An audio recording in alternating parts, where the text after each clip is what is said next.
Cooperative എഡുടെക്കിന്റെ മറ്റൊരു വീഡിയോയിലേക്ക് സ്വാഗതം. 2026 ജനുവരി 14 ബുധനാഴ്ച പരീക്ഷ വരുന്ന രീതിയിൽ കോപ്പറേറ്റീവ് മേഖലയിലെ 2 പരീക്ഷകളുടെ കൺഫർമേഷൻ ഇപ്പോൾ PSC സൈറ്റിൽ ഓപ്പൺ ആണ്. അതിനെക്കുറിച്ചാണ് ഈ വീഡിയോയിൽ ഉൾപ്പെടുത്തിയത്. ആദ്യം കാറ്റഗറി നമ്പർ 32/2020, അതായത് regional manager and equated categories wise finance manager 1, finance manager 2 എന്ന പോസ്റ്റിലേക്ക് Kerala state cooperative agriculture rural development ബാങ്കിലേക്കുള്ള 2020 സെപ്റ്റംബർ 23 അവസാന തീയതിയായിട്ടായിരുന്നു അപേക്ഷ ക്ഷണിച്ചിട്ടുണ്ടായിരുന്നത്. 10,729 പേർ അപേക്ഷിച്ച ഈ തസ്തികയിലേക്ക് ഇപ്പോൾ കൺഫർമേഷൻ നൽകാം. 2019 5 വേക്കൻസിയാണ് റിപ്പോർട്ട് ചെയ്തിട്ട് ഉണ്ടായിരുന്നത്.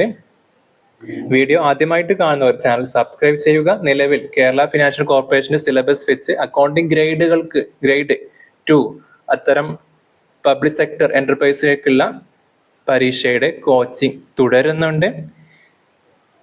പ്രസ്തുത തസ്തികയുടെ സാലറി സ്കെയില് നിങ്ങൾക്ക് സ്ക്രീനിൽ കാണാവുന്നതാണ്. നോട്ടിഫിക്കേഷനിൽ 5 വേക്കൻസി ആയിരുന്നു ഉണ്ടായിരുന്നത്. പിന്നെ യോഗ്യത എന്ന് പറയുന്നത്, അതായത് സിലബസ് എന്തായിരിക്കും എന്നത് യോഗ്യത കണ്ടാൽ നമുക്ക് പറയാൻ പറ്റും. MBA ഫിനാൻസ് അല്ലെങ്കിൽ ICAI 3 ഇയേഴ്സ് എക്സ്പീരിയൻസ് ഉള്ള മെമ്പർഷിപ്പ്, പിന്നെ എക്സ്പീരിയൻസ് കാര്യങ്ങൾ ചോദിക്കുന്നുണ്ട്.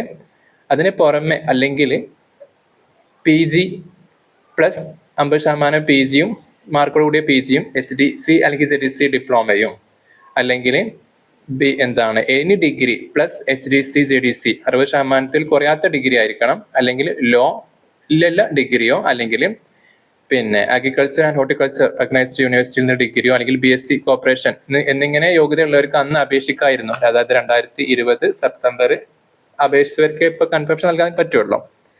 മറ്റൊരു തസ്തിക 29/2020 കാറ്റഗറി പ്രകാരം അഡ്മിനിസ്ട്രേറ്റീവ് ഓഫീസർ ആണ്. പിന്നെ Kerala state cooperative agriculture and rural development ബാങ്കിലേക്ക് അവസാന തീയതിയായിട്ട് 23/9/2020 അപേക്ഷിച്ചവർക്ക് ഇപ്പോൾ കൺഫർമേഷൻ നൽകാം. ഈ പോസ്റ്റിലേക്ക് 11,632 അപേക്ഷകരാണുള്ളത്. നോട്ടിഫിക്കേഷൻ സമയത്ത് ഒരു ഒഴിവാണ് ഇതിൽ നോട്ടിഫൈ ചെയ്തിട്ടുണ്ടായിരുന്നത് 2020.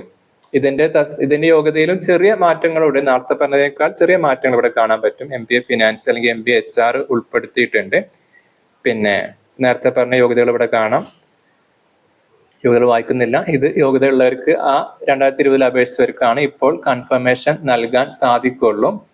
പരീക്ഷാ തീയതി വീണ്ടും പറയുന്നു, വെനസ്ഡേ 2026 ജനുവരി 14 തീയതിയാണ്. Thanks for watching.